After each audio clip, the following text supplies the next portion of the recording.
Good morning students. आज हम पढ़ेंगे शब्द परिचय अर्थात शब्द विचार। बच्चों, हमने पिछली कक्षा में वर्णों के बारे में जाना कि वर्ण जो होते हैं आपके दो प्रकार के होते हैं, स्वर और व्यंजन। वर्णों के दो भेद हैं, स्वर और व्यंजन, और वर्णों की कुल संख्या है 52। तो देखिए, अब जो वर्णों का मेल होता है, दो वर्ण आपस में जब मिल जाते हैं, उदाहरण के लिए न जमा ल, तो ये बन गया आपका एक सार्थक शब्द नल। ठीक है, तो वही आपका शब्द कहलाता है। परिभाषा को ध्यान दीजिए। एक या एक से अधिक वर्णों के मेल से बने सार्थक वर्ण समूह को हम शब्द कहते हैं। उदाहरण के लिए क जमा ल जमा म, तो बराबर क ल म, कलम। कलम कुछ होता है, वस्तु। तो यहाँ पे जो आपके वर्ण हैं उनको मिलाने से जो आपका सार्थक शब्द बनता है, सार्थक यानी जिसका कोई ना कोई अर्थ अवश्य हो, अगर सार्थक शब्द बनता है तो उसे हम कहते हैं शब्द। शब्दों की विशेषताएं क्या होती हैं? शब्द किसी निश्चित अर्थ का बोध कराते हैं, जैसे कि ऊपर हमने पढ़ा कलम। शब्द वाक्य में एक निश्चित कार्य करते हैं। जी हाँ, अगर आपका कोई वाक्य है कि मोहन विद्यालय जाता है और उसमें हमने विद्यालय की जगह हमने कुछ और वर्ड लिख दिया, तो आपका जो वाक्य है वो बिल्कुल बदल जाएगा, है ना। तो हमें यहाँ पे जो वाक्य में जो शब्द होते हैं एक निश्चित कार्य करते हैं, जो आपने शब्द लिखा है वो वाक्य में वही कार्य करेगा। शब्द वर्णों के समूह से बनते हैं। जी हाँ, आपके एक दो वर्ण मिल जाते हैं तो आपका एक शब्द बना देते हैं। अब जब आपके वर्णों से जब शब्द बन जाते हैं तो ऐसे ही आपके बहुत सारे शब्द बन जाते हैं, जैसे कि नीचे उदाहरण में लिखा हुआ है राम विद्यालय जाएगा। अब देखिए, राम विद्यालय जाएगा में आपके 3 शब्द हैं, एक तो राम, दूसरा विद्यालय और तीसरा जाएगा। तो ये तीनों ही आपके शब्द हैं और शब्दों को मिलाने से बिल्कुल ऑर्डर में क्रमबद्ध तरीके से रखने पे ही आपका वाक्य बनता है या फिर पद बनता है। ठीक है, अगर आपकी जो शब्दों का क्रमबद्ध तरीका नहीं होगा या ऑर्डर में नहीं होंगे तो आपका जो वाक्य है बिल्कुल अटपटा सा लगेगा। अगर मैं बोलूँ जाएगा राम विद्यालय, तो ये अजीब सा लग रहा है आपको सुनने में। तो यहाँ पे आपका जो ऑर्डर है, पहले राम होगा, दूसरे पे विद्यालय, तीसरे पे जाएगा। आशा है कि आपको कक्षा में बताया हुआ समझ आ रहा होगा। शब्दों के बारे में हमने जाना और शब्दों को मेलने से जो आपका बनता है वो है वाक्य। अब देखिए, आपकी जो शब्द है उसमें उत्पत्ति के आधार पे शब्द के भेद कितने हैं। उत्पत्ति के आधार पे सबसे पहला भेद जो आपका तत्सम, तद्भव, देशज, विदेशज। ठीक है, अभी हम शब्द का पहला पार्ट पढ़ रहे हैं सिर्फ। अब इसमें हम तत्सम पर ध्यान देंगे। तत्सम शब्द वो होते हैं जो आपकी संस्कृत भाषा से हिंदी भाषा में बिना किसी बदलाव के आए हैं। मतलब हिंदी भाषा से तो हिंदी संस्कृत भाषा से तो हिंदी भाषा में आ गए, पर इन्होंने अपना रूप नहीं बदला। जैसे कि आपका सर्प, सर्प आपका सर्प के रूप में यूज़ होता है। ठीक है, कार्य, मृत्यु, पुस्तक, ये सब आपके क्या है, संस्कृत वाले शब्द हैं जो कि हिंदी भाषा में प्रयोग में लिए जा रहे हैं और वो भी बिना किसी बदलाव के। उन्हें कहते हैं हम तत्सम शब्द। उदाहरण और भी हैं। आम्र का मतलब है आम, उष्ट्र मतलब ऊंट, चंचू मतलब चोंच, त्वरित मतलब तुरंत, शलाका मतलब सलाई।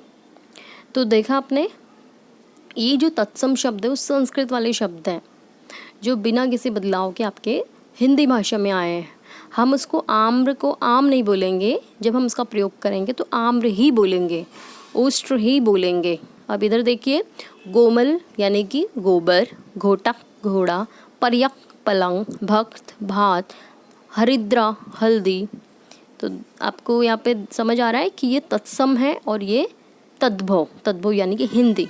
पर हम जो तत्सम शब्द पढ़ रहे हैं तो तत्सम में आपका केवल संस्कृत के शब्द आएंगे, केवल संस्कृत। नीचे आप उदाहरण देखिए, आम्र, उष्ट्र, क्षीर यानी कि खीर, हरिद्रा यानी कि हल्दी। आगे बढ़ते हैं। तद्भव शब्द वे शब्द जो आपके संस्कृत भाषा से हिंदी भाषा में आए हैं, वो भी बदलाव के साथ। पहला हमने जो पढ़ा है तत्सम, वो आपका बिना किसी बदलाव के आया है, यानी कि वो संस्कृत के ही शब्द है उसमें। और जो आपका तद्भव है उसमें आपके संस्कृत के नहीं हिंदी के शब्द हैं।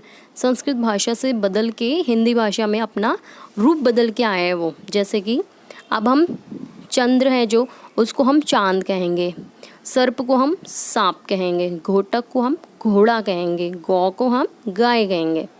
तो ये आपके जो तद्भव वाले शब्द हैं वो आपके हिंदी वाले शब्द हैं, हिंदी वाले आपको ध्यान रखना है बिल्कुल।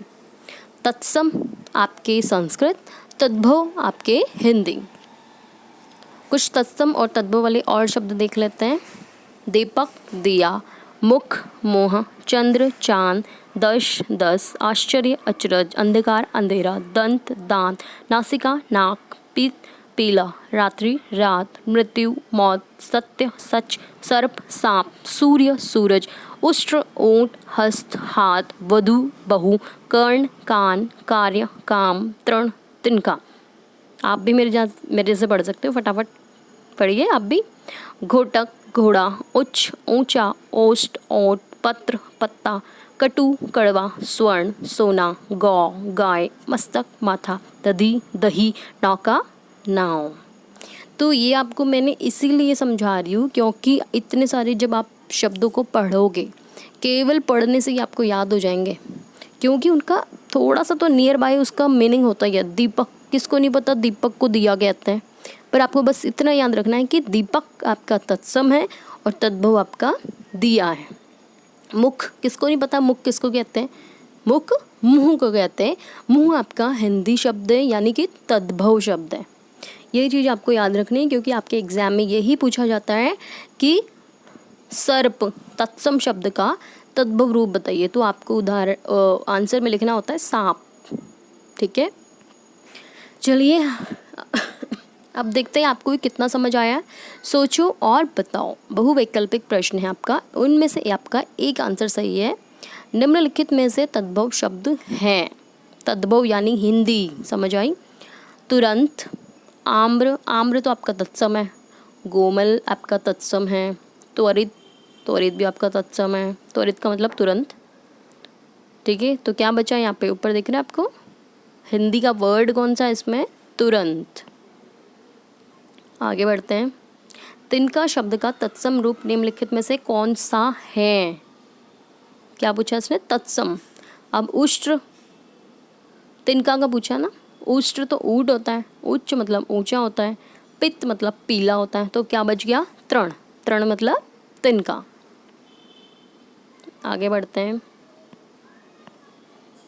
निम्नलिखित में से कौन सा शब्द भेद उत्पत्ति के आधार पर नहीं है।